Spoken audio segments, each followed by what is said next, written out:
কথায় আছে শেষ ভালো যার সব ভালো তার। এবারের যে অন্যরকম ভোট তার একেবারে শেষ বেলায় আমরা, এখন শুধু গণনা বাকি, মানুষের রায় বন্দি হয়ে রয়েছে ইভিএমে, সেই ইভিএম রয়েছে বিভিন্ন স্ট্রং রুমে, সেখানে কড়া নিরাপত্তাও রয়েছে, কিন্তু আসল কাজ গণনা বাকি। আর এই গণনার জন্য তৃণমূলের অনেক চালাকি, গত 15 বছর ধরে যেসব চালাকি প্রয়োগ করা হয়েছে, এবং 2021 সালে বিশেষ করে যে চালাকি করা হয়েছিল, সব চালাকি ধরে ফেলেছে নির্বাচন কমিশন। সুব্রত গুপ্ত এই কাজটাই তো করেছেন। আর একটি একটি চালাকি শেষ করে দেওয়ার জন্য নতুন নতুন পরিকল্পনা নেওয়া হয়েছে। আজকে আমি বলবো যে কিভাবে নতুন নতুন পরিকল্পনা কান্নাকাটি ফেলে দিয়েছে তৃণমূলের অন্দরে, কেন স্ট্রং রুমে ছুটে যাচ্ছেন আমাদের গর্বের মুখ্যমন্ত্রী সততার প্রতীক, আপনারা বুঝতে পারবেন। গণনার দিন এত আঁটো সাঁটো ব্যবস্থা থাকছে কারণ সেদিন জনতা থাকবে না, আমরা থাকবো না। সেদিন মানুষ যে ভোটটা দিয়েছে সেই মানুষের ভোট গণনার সময় তো মানুষ থাকবেন না, তাই অনেক বেশি দায়িত্ব নির্বাচন কমিশনের সেই ভোট যেন সঠিকভাবে গণনা করা হয়। এবার তাই পুরনো সব নিয়ম বদলে গেল ভোট গণনায়। এবারে কিভাবে ভোট গণনা হবে এবং তার নিয়ম কি কি সেটা আমি আপনাদের ধাপে ধাপে বলবো, জানাবো। ভোট গণনার পদ্ধতিটাও কিভাবে কি থাকে এবং কোথায় গোজামিল দেওয়া হয় আর সেই গোজামিল কিভাবে চাপা দেওয়া হচ্ছে, সেই আলোচনা যদি ভালো লাগে অবশ্যই সাবস্ক্রাইব করবেন পিনাক কি বলছে। এখন কমিশন কি কি নতুন সিদ্ধান্ত নিয়েছে সেটা জানতে দেখুন ও শুনুন পিনাক কি বলছে। ভারতীয় ন্যায় সংহিতার 163 নম্বর ধারা, মানে আমাদের আগের যে আমরা সিআরপিসি জানতাম তার যে 144 ধারা, সেটা ইতিমধ্যেই প্রয়োগ করা হয়ে গিয়েছে সব স্ট্রং রুম, সব গণনা কেন্দ্র এলাকায়। মানে কোথাও 5 জন একসঙ্গে জটলা করতে পারবে না, যেতে পারবে না। আপনাদের একটা কথা বলি, অনেকেই বলেন 2021 সালের এক্সিট পোল তো মেলেনি। কেন মেলেনি জানেন? এক্সিট পোলটা কিভাবে হয়? এক্সিট পোল হয় পুরনো ভোট এবং এবারের ভোট দেওয়ার পর ভোটাররা কি বলছেন সেই বুথ ফেরত সমীক্ষা। সেই সমীক্ষায় মানুষ যে রায় দিয়েছিল সেটাই উঠে এসেছিল বিভিন্ন সংস্থার সমীক্ষায়। কিন্তু এর পরে ছিল গণনা, আর সেই গণনাতেই ছিল মারাত্মক কারচুপি। গতবার মানে 2021 সালে আপনাদের মনে রাখতে হবে, পশ্চিমবঙ্গে যখন শেষ দফার ভোটটা চলছে তখন থেকেই নতুন করে করোনা পরিস্থিতি তৈরি হয়। গণনাতেও সেই করোনা পরিস্থিতি ছিল এবং তার সুযোগ পুরোপুরি ব্যবহার করেছিল তৃণমূল। মাস্ক পরে গণনা কেন্দ্রে কারা ঢুকছে কারা বেরোচ্ছে তা চিহ্নিত করা যায়নি। এরপরেও কিভাবে কিভাবে তৃণমূল 9কে 6, 6কে 9 করেছিল সেটা আপনাদের বলবো। আপনাদের সংক্ষেপে একটু বলেই রাখি, প্রথমে প্রতিটি মেশিনের গণনার পরে বলা হয় এই দল এত পেল, এই দল এত পেল, এবং সেটা বোর্ডে লেখা হয়, চিৎকার করে বলা হয়। কিন্তু ভাবুন 84কে যদি 48 লেখা হয় আর 39কে যদি 93 লেখা হয় তাহলে কতটা বদলে যেতে পারে ফল। অনেক ক্ষেত্রে বিজেপির এজেন্টরা ততক্ষণ আর ছিলেন না যখন 39কে 93 করা হচ্ছিল, 84কে 48, এবং যখন তারা ছিলেন তখন তাদের যে চিৎকার, তারা যে বাধা দিতে গেছিলেন সেগুলোকে কানে তোলা হয়নি। এভাবেই তো ভোটের ফলটা বদলে গিয়েছিল, এক্সিট পোল মেলেনি। আমি বলছি না যে 200 পার করে ফেলতে পারতো বিজেপি, কিন্তু 77-এ আটকে যাওয়ার কথা ছিল না। তাই এবার গত 15 বছরে পঞ্চায়েত থেকে লোকসভা প্রতিটি ভোটের গণনায় যে চালাকি করা হয়েছে, সেই চালাকির গোড়ায় কার্বলিক অ্যাসিড ঢেলে দিতে চাইছে নির্বাচন কমিশন এবং দিয়েছে। অনেক রকমের চালাকি, এক এক করে সেই চালাকির সঙ্গে আমি আরো একটা কথা বলবো। বিজেপি যেহেতু এবার সরকার গঠনের দিকে এগিয়ে রয়েছে, তাই বিজেপি এই প্রথমবার তাদের কর্মীদের এমন কিছু বার্তা দিয়েছে, আমি বিজেপি সূত্রে এবং বিজেপির কর্মীরাই আমাকে জানিয়েছেন, যেটা আগে এত স্পষ্টভাবে বলা হয়নি। গণনার দিন কি কি করতে হবে, কি কি করতে হবে না, আমি সেটাও আপনাদের জানাবো। আদর্শ গণনার নিয়ম কি সেটা শিখিয়ে দেওয়া হয়েছে। তৃণমূলকে কমিশন মানে প্রথম ধাক্কাটা দিয়েছে গণনা কেন্দ্র কমিয়ে দিয়ে। 2021 সালেও এই রাজ্যে ভোট গণনার কেন্দ্র ছিল 108টি। সপ্তাহ দুয়েক আগে এই 108 থেকে কমিয়ে গণনা কেন্দ্রের সংখ্যা করা হয় 87। আমি বলবো গণনা কেন্দ্র কমে গেলে কেন কারচুপিও কমে যায়। এরপরে একেবারে শেষ মুহূর্তে এসে আরো 10টি গণনা কেন্দ্র কমিয়ে দেওয়া হয়েছে। এখন রাজ্যে 294 আসনের ভোট গণনা হবে 77টি গণনা কেন্দ্রে। আমি যখন এই প্রতিবেদন রেকর্ড করছি তারপরেও গণনার মাঝে যেটুকু সময় বাকি আছে তাতে আরো গণনা কেন্দ্রের সংখ্যা কমে যেতে পারে, এটা আমি নির্বাচন কমিশন সূত্রেই জানতে পেরেছি। এবং এই আসনের ভোট এই গণনা কেন্দ্রে গণনা হয়, এই যে প্রচলিত ধারণা সেটা বদলে যাচ্ছে। এবার ঠিকানা বদলে গেছে, যেখানে গণনা হতো সেখানে না হয়ে অন্য জায়গায় গণনা হচ্ছে। এইভাবে এবারে নির্বাচন কমিশন প্রথম থেকেই তৃণমূলকে ঘেঁটে দিয়েছে। তাই তো তৃণমূলের এত রাগ। কেন্দ্রীয় সরকারি কর্মচারীরা গণনা কেন্দ্রে পর্যবেক্ষকের দায়িত্বে থাকবেন, যেটা নিয়ে আদালতেও গিয়েছিল তৃণমূল, কিন্তু না বলে দিয়েছে কলকাতা হাইকোর্ট। তারপর কাচুমাচু করে মুখ কালো করে ফিরে এসেছেন তৃণমূলের আইনজীবীরা। তাদের মধ্যে একজন হচ্ছে আমাদের খুব শ্রীরামপুরের মাননীয় সাংসদ কল্যাণ বন্দ্যোপাধ্যায়, তার পুত্রও এবার ভোটে প্রার্থী হয়েছেন। কমিশন জানিয়েছে, যেটা অতীতে কখনো হয়নি, এবার গণনা কেন্দ্রে ঢোকার আগে ত্রিস্তরীয় যাচাইকরণ পদ্ধতি। এটা কিরকম? নিরাপত্তা ব্যবস্থা যাতে নিশ্চিদ্র থাকে তার জন্য গণনা কেন্দ্রের যে একদম মূল গেট, সেখানেই যে কোনো ভোটকর্মী হোক বা আধিকারিক বা নিরাপত্তা কর্মী কিংবা রাজনৈতিক দলের এজেন্ট, তিনি যখন প্রথম ঢুকবেন তার আইডি কার্ড পরীক্ষা করা হবে। মানে আইডি কার্ড মানে দলের আইডি কার্ড নয়, নির্বাচন কমিশন যে কার্ড দিয়েছে সেই কার্ডটা নিয়েই ঢুকতে হবে। গণনা কেন্দ্রে যাওয়ার পর ভোটকর্মীরা আবার আইডি কার্ড যাচাই করবেন। একেবারে শেষে যখন যেখানটায় গণনা হবে সেই যে কাউন্টার, সেই কাউন্টারে যাওয়ার আগে কেন্দ্রীয় নিরাপত্তা বাহিনী এবার ফাইনাল চেকিং করবে কার্ড। এবং আপনাদের জানাই, এই প্রথমবার কার্ডে থাকছে কিউআর কোড। সেই কিউআর কোড স্ক্যান করে তবেই ঢোকানো হবে। কিউআর কোড স্ক্যান করলে স্পষ্টভাবে বেরিয়ে আসবে যিনি ঢুকছেন তার নাম কি, তিনি কেন ঢুকছেন, কি দায়িত্বে রয়েছেন, তার জন্ম তারিখ, ঠিকানা, ভোটার আইডি নম্বর, প্রতিটি কিছু। এই কিউআর কোড পদ্ধতিটা তৃণমূল ভাবতে পারেনি, আইপ্যাক ভাবতে পারেনি, তার আগেই আইপ্যাক ছুটি দিয়ে দিয়েছে কর্মীদের। যারা তারপরে লুকিয়ে চুরিয়ে কাজ করছে তারাও তো কিউআর কোডকে নকল করতে পারবেন না। ভোটকর্মীদের জালিয়াতি করার কোনো রাস্তা নেই। কেন্দ্রীয় নিরাপত্তা বাহিনী যা করছে তাতে ভেজাল এজেন্ট ঢুকিয়ে দেওয়ার রাস্তাও নেই। এবার হচ্ছে কারা এই কিউআর কোড যুক্ত কার্ড পাবেন? সকলে তো পাবেন না। কমিশন জানিয়েছে যে কোনো ভোট কেন্দ্রে সেই পার্টিকুলার ভোট কেন্দ্রের রিটার্নিং অফিসার, সহকারী রিটার্নিং অফিসার, কাউন্টিং স্টাফ যারা গুনবেন, টেকনিক্যাল স্টাফ মানে ক্যামেরা ইত্যাদি চালু রাখা, বিদ্যুৎ ইত্যাদি, এবং বলে দেওয়া হয়েছে কোনো জায়গায় সিএসসিকেও বলা হয়েছে কলকাতায় এবং তার আশপাশ এলাকায় এবং পশ্চিমবঙ্গ রাজ্য বিদ্যুৎ পর্ষদকে গণনার দিন কোথাও যেন লোডশেডিং না হয়। যদি কোনো কারণে কোনো যান্ত্রিক ত্রুটি হয় তার জন্য আলাদা ব্যবস্থা রাখছে নির্বাচন কমিশন। এবার বলছিলাম যেটা কাদেরকে কার্ড দেওয়া হবে, টেকনিক্যাল স্টাফ বলেছি, প্রার্থীদেরও কার্ড দেওয়া হবে যদি তারা ঢুকতে চান, নির্বাচনের এজেন্ট এবং কাউন্টিং এজেন্ট, এদের জন্যই শুধু এই ধরনের কিউআর কোড দেওয়া কার্ডের ব্যবস্থা করা হচ্ছে। তাছাড়া আর কেউ গণনা কেন্দ্রে ঢুকতে পারবে না। গণনা কেন্দ্রের বাইরে, কাছাকাছি কিন্তু বাইরে থাকবে মিডিয়া সেন্টার। এবার সংবাদকর্মীরা সেখানে থাকতে পারবেন, কিন্তু সংবাদকর্মীদের মধ্যেও ভেজাল মিশিয়ে দেওয়া হয় এবং পদলেহনকারী সংবাদ মাধ্যমের কর্মীদের সেখানে বসানো হয়, তারা আদতে রাজনৈতিক দলের হয়ে কাজ করে, আরো স্পষ্ট করে শাসক দলের হয়ে। সেটাও করা যাবে না, কারণ কমিশন এবার গণনায় যাওয়ার জন্য সাংবাদিকদের জন্য আলাদা কার্ড করেছে এবং সেই কার্ড চেকিং করবেন নিরাপত্তারক্ষী মানে কেন্দ্রীয় নিরাপত্তা বাহিনীর কর্মীরা। মানে এখানকার পুলিশ কর্মী আমি তো চিনি, ঢুকিয়ে দিলাম সেই সুযোগ নেই। এবার বলবো গণনার পদ্ধতি, কিভাবে গণনা হবে। 4 মে সোমবার যন্ত্রবন্দি মানুষের রায় গোনার কাজ সকাল 8টা থেকে শুরু হবে। কমিশন যেটা বলছে যে প্রথম 4 ঘন্টা গণনার পর 12টা নাগাদ একটা ইঙ্গিত পাওয়া যাবে যে কি হতে চলেছে। প্রথমেই যেটা নিয়ম সেটা হবে গণনায় প্রথমে শুরুতেই পোস্টাল ব্যালট গোনা হয়, সেটা হবে, কারণ পোস্টাল ব্যালটটা ইভিএমে নেই। এরপরে হবে ইভিএমে ভোট গণনার কাজ। এই যে ইভিএম তার দুটো অংশ থাকে, এক ব্যালট ইউনিট আর 2 কন্ট্রোল ইউনিট। সব বুথেই আপনারা ভোট দেওয়ার সময় দেখেছেন ইভিএম এর যে মেশিনটা তার পাশে একটা ভিভিপ্যাট মেশিন ছিল।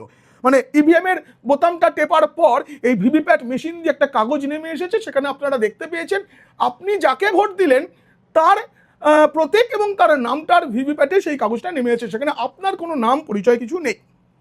এই যে ভিভিপ্যাট মেশিনে যেগুলো জমা হয়েছে সেগুলোও গণনা হবে।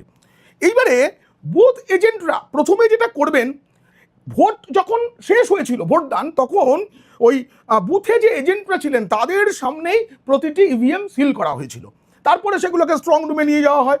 গণনার দিন নির্বাচন কমিশনের আধিকারিক এবং বিভিন্ন রাজনৈতিক দলের প্রতিনিধিরা থাকবেন, তাদের উপস্থিতিতে এই একটি একটি করে ইভিএম এর সিল খোলা হবে। সেই ইভিএমে একটা অ্যাড্রেস থাকে, মানে এটা কোন বুথ, কোন বিধানসভার, সমস্ত কিছু লেখা থাকে, সব কিছু মিলিয়ে সকলের সামনে সিল খোলা হবে।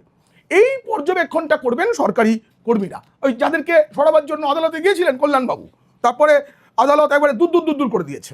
যাই হোক, এইবারে আপনাদের একটু বলে দিই, এই স্ট্রং রুম নিয়ে এত কিছু হচ্ছে না, আপনাদের স্ট্রং রুমের বিষয়টা একটু জানাই, যে স্ট্রং রুমে যে ইভিএমগুলো রয়েছে তার জন্য কিন্তু দায়িত্বে আছেন একজন করে রিটার্নিং অফিসার প্রত্যেকটা স্ট্রং রুমের। 24 ঘন্টায় স্ট্রং রুমগুলো পাহারা দেওয়ার জন্য কেন্দ্রীয় বাহিনী রয়েছে। আগে স্ট্রং রুমের যত রয়েছে তার নিরাপত্তার জন্য 200 কোম্পানি কেন্দ্রীয় বাহিনী মোতায়েন করা হয়েছিল, তারপরে আরও মোতায়েন করা হচ্ছে, আরও কেন্দ্রীয় বাহিনী বাড়ানো হচ্ছে। একটা মোটামুটি জানা গেছে যে একটা স্ট্রং রুমে কমপক্ষে 24 জন কেন্দ্রীয় বাহিনীর জওয়ান, মানে প্রতি মুহূর্তে, মানে 24 ঘন্টা তো প্রতি মুহূর্তে তারা থাকবেন।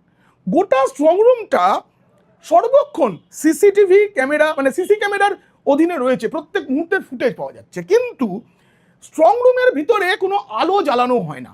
কোনো আধিকারিককে যদি কোনো কারণে প্রবেশ করতে হয় তবে তাকে টর্চ নিয়ে ভেতরে যেতে হয়, কারণ সিসিটিভি থাকলেও সেখানে আলো জ্বলে না। কিন্তু সেখানে যে সিসিটিভি ক্যামেরা যেটা বসানো থাকে, সিসি ক্যামেরা, সেই ক্যামেরাটা এত উচ্চ শক্তির হয় যে সে নিজস্ব আলো তৈরি করে দেয়, মানে অন্ধকারেও ছবিটা তুলতে পারে যাতে সব কিছু স্পষ্ট দেখা যাবে। আর প্রতিটি স্ট্রং রুমে ঢোকার একটাই পথ হয়, সেই দরজায় ডবল লক সিস্টেম থাকে, কোনো একজন আধিকারিক কখনো সেটা খুলতে পারবেন না, ব্যাংকে যেমন লকার হয় আর কি। এই আধিকারিকরা কে কখন স্ট্রং রুমে ঢুকলেন, কখন বার হলেন, প্রতি মুহূর্তে সেটা লিখে রাখতে হয়। এত কিছু নিয়ম আছে ছিল, এবার সেটাকে কড়াকড়ি করে পালন করা হচ্ছে। তাই আমাদের গর্বের মুখ্যমন্ত্রী সততার প্রতীক, তিনি কাল দলবল নিয়ে এদিক সেদিক করেছেন, তিনি আবার বেআইনি করেছেন। ভবানীপুরের ইভিএম নেই এমন স্ট্রং রুমে গিয়ে তিনি হত্যা দিয়েছিলেন। যাই হোক, তাতে কিছু হয়নি, কেউ কিছু করতে পারেনি এখনো পর্যন্ত যা শুনছেন যে ইভিএম চুরি। তবে পাল্টানোর ছক যে নেই তা নয়, এটা মনে করা হচ্ছে নির্বাচন কমিশন তাই জন্য এবার অতিরিক্ত সতর্ক। এবং এই যে স্ট্রং রুমগুলো রয়েছে তার আশপাশের রাস্তাতেও সিসি ক্যামেরা বসানো হয়েছে, এবং সেখানেও নিরাপত্তা বাহিনী, মানে কেন্দ্রীয় নিরাপত্তা বাহিনী 24 ঘন্টা নজর রাখছে কারা যাচ্ছে, কারা আসছে, কারা জটলা পাকাচ্ছে ইত্যাদি সব কিছু। এবার এই এলাকায় যেখানে গণনা কেন্দ্র হবে এবং স্ট্রং রুম, সেখানে গাড়ি চলাচল 3 মের রাত থেকেই বন্ধ হয়ে যাবে, কোনো রকম গাড়ি সেখানে ঢুকতে পারবে না। এবার গণনা কেন্দ্র কেমন করে বানানো হয়েছে, গণনা কেন্দ্র একবারে সুরক্ষিতভাবে বানাতে হয়।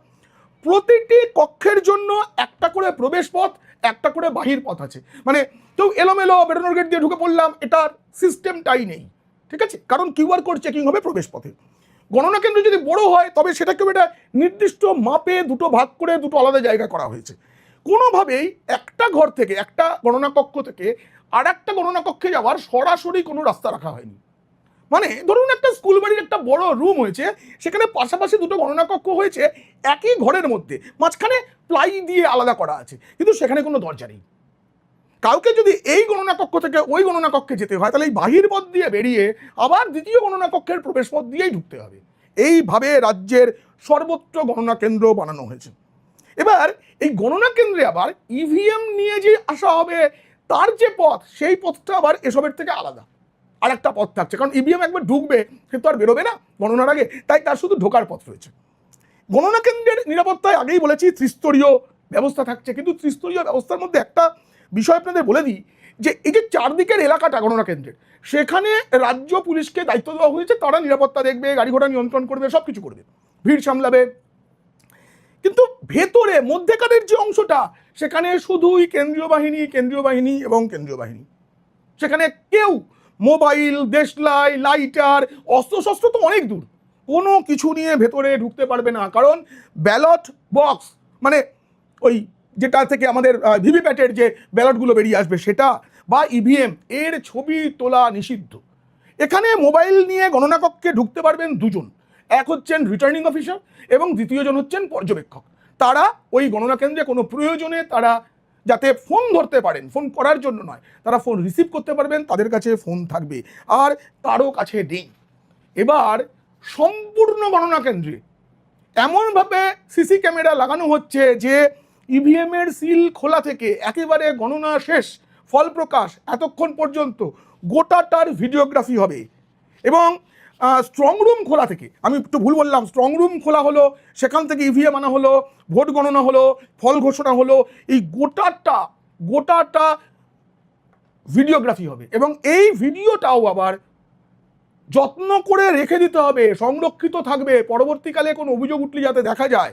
স্পষ্ট নির্দেশ দিয়েছে কমিশন যে ক্যামেরা খারাপ ছিল ইত্যাদি শোনা হবে না, তার জন্য আগে থাকতে চেক করা হচ্ছে, ক্যামেরার রিহার্সাল চলেছে। এবং যদি কোথাও ক্যামেরা খারাপ হয়, অন্য ক্যামেরা থাকবে, একটা ক্যামেরা থাকছে না, কোথাও একাধিক ক্যামেরা থাকবে, সেই ক্যামেরা তাড়াতাড়ি বদল, সেই সময় কী হবে তার জন্য একদম খুঁটি নাটি নিয়ম হয়েছে। এবং আপনাদের বলছি 4 মে সকাল 8টায় গণনার আগে যে কোনো মুহূর্তে এইসব নিয়ম বদলে যেতে পারে। এবার বলি ইভিএম নিয়ে আসার নিয়ম, গণনা কক্ষে কীভাবে আসবে।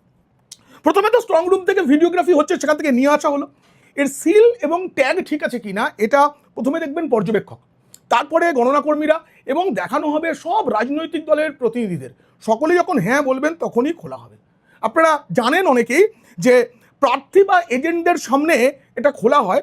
সাধারণভাবে একটি গণনা কেন্দ্রে মানে এক একটি কক্ষে 14টা টেবিল থাকে। প্রত্যেকবার 14টা টেবিলে গণনা সম্পন্ন হলো মানে এক রাউন্ড, আমরা বলি না প্রথম রাউন্ড গণনা শেষে, মানে 14টা টেবিলে গণনা শেষ হলো, এক রাউন্ড গণনা হলো, আবার 14টা টেবিলে গণনা হবে, তারপর দ্বিতীয় রাউন্ড হবে।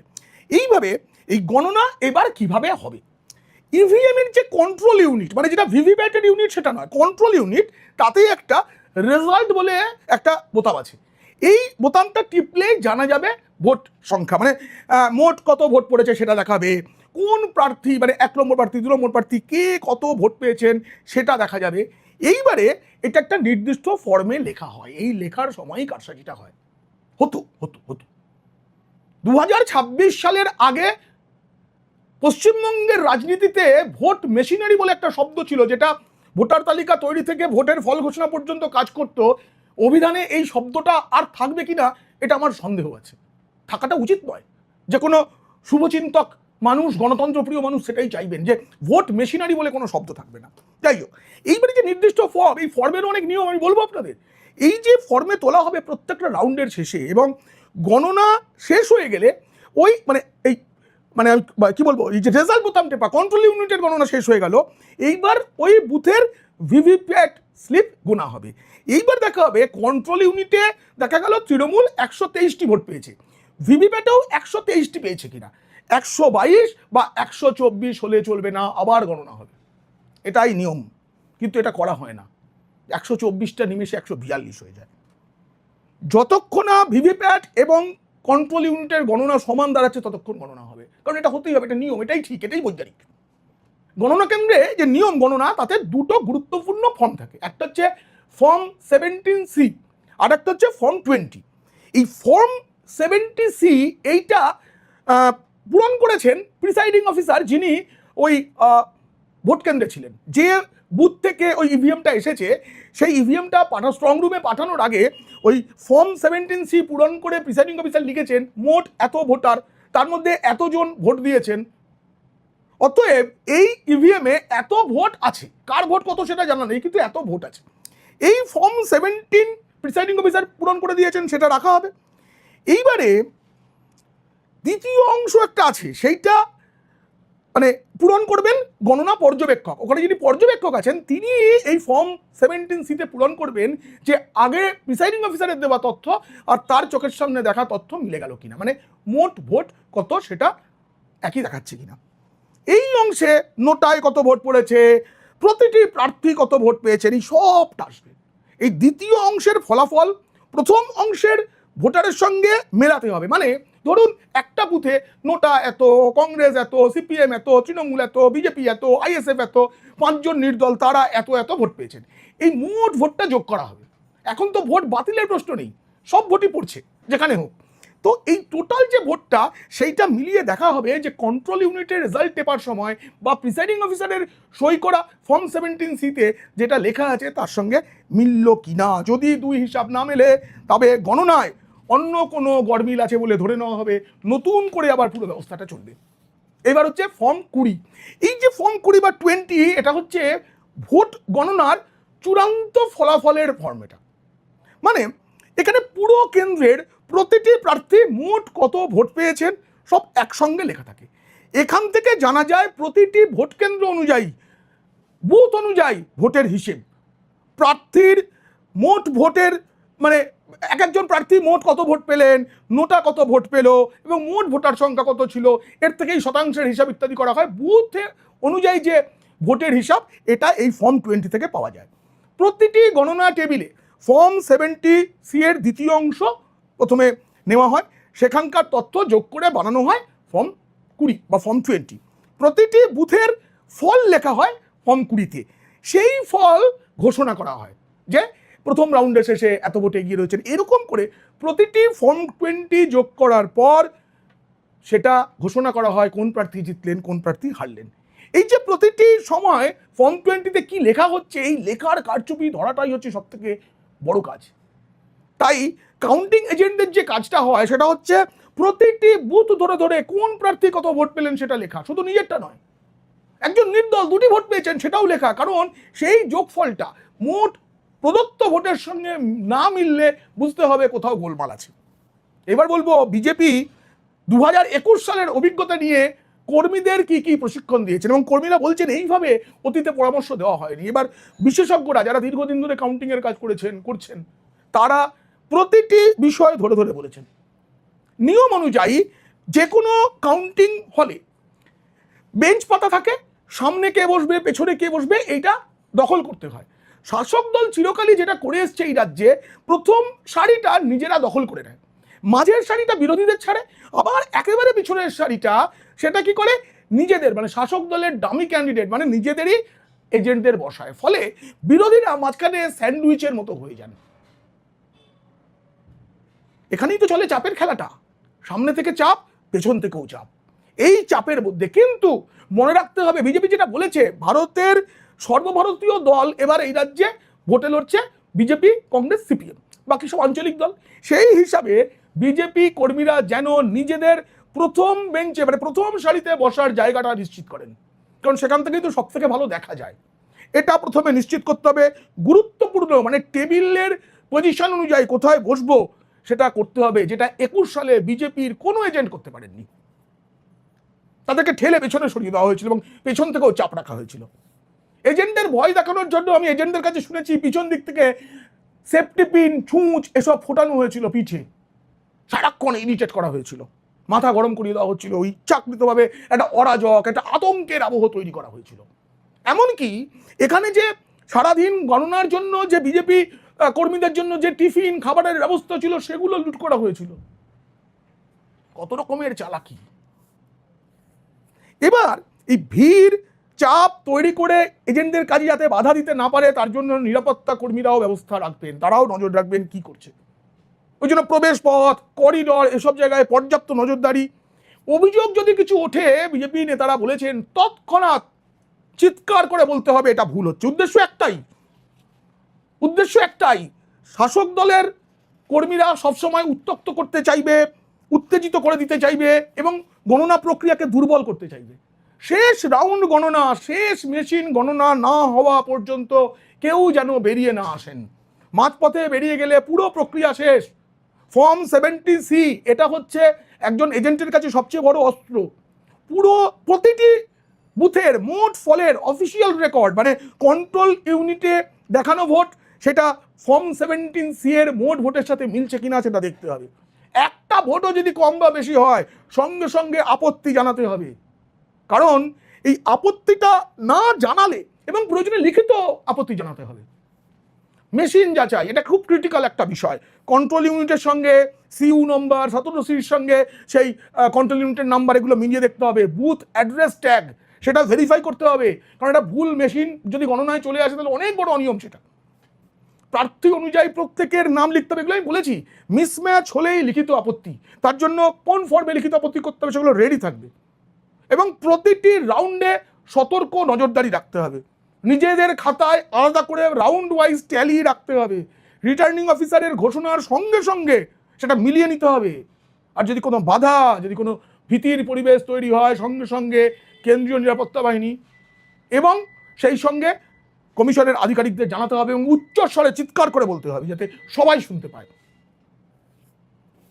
সময়, টেবিল, তার নম্বর, কি ঘটলো সব কিছু লিখে রাখতে হবে, ডকুমেন্টেশন চাই। আর কি করবেন না সেটাও বলে দিয়েছেন বিজেপি নেতারা। উত্তেজনায় জড়াবেন না, কোনো ছোট মিসম্যাচ এড়িয়ে যাবেন, এই একটা ভোট এড়িয়ে গেলাম না, সব ঠিক আছে এটা শুনে বিশ্বাস করবেন না, যাচাই করুন সব ঠিক আছে তো। কারণ মনে রাখতে হবে এটা মানুষের রায়, সেই রায়কে শ্রদ্ধা জানাতে হবে, সম্মান জানাতে হবে, প্রতিটি ভোট যেন গোনা হয়। আর যতক্ষণ না মনে হচ্ছে আমি নিশ্চিত গণনা ঠিক হয়েছে, কাউন্টিং শেষ হওয়ার পরেও যতক্ষণ না মনে হচ্ছে আমি নিশ্চিত, ফর্মে সই নয়, পরীক্ষার ঘন্টা বেজে গেলে যে খাতা জমা দিয়ে দিতে হয় এখানে সেটা কোনো বিষয় নয়, এখানে গণনা চলবে যতক্ষণ না নিশ্চিত হচ্ছেন সাইন করার দরকার নেই। কাউন্টিং শেষ না হলে বের হওয়া যাবে না, খিদের কষ্ট হবে, অনেক কিছু হবে, কিন্তু এবার নিয়ম মানতে হবে।